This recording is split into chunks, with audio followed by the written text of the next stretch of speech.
First Chandrababu రాబోయే కురుక్షేత్రంలో పాండవుల విజయం ఖాయం, మా విజయం ఖాయం అని.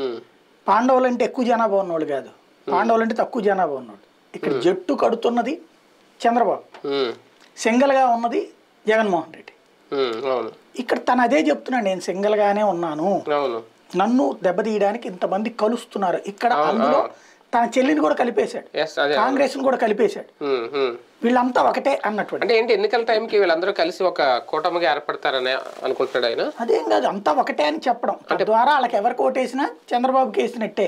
చంద్రబాబు అధికారంలోకి వస్తే మీకేం జరగదు, నేను ఉన్నప్పుడు ఇంత జరిగింది, తనుంటే ఏమీ జరగదని చెప్పడం. అంటే కాంగ్రెస్ తో పాటు టీడీపీ కూడా, టీడీపీ జనసేన కలుస్తాయా, ఆ మూడు కలుస్తాయని ఈ ఉద్దేశం? కలుస్తాయి అని కాదు, వాళ్ళంతా ఒకటే. అందరూ చంద్రబాబు స్కెచ్ లో పార్టీ, చంద్రబాబే ఆయా పార్టీలో రాజకీయం కూడా నడుపుతున్నాడు. భారతీయ జనతా పార్టీలో పురంధేశ్వరి, కాంగ్రెస్ పార్టీలో షర్మిల, ఇట్లా వీళ్ళందరినీ ఆయా పార్టీలో పెట్టించి నడిపిస్తోంది చంద్రబాబే అనేటువంటి ఫీలింగ్ కల్పించడం తన ఉద్దేశం.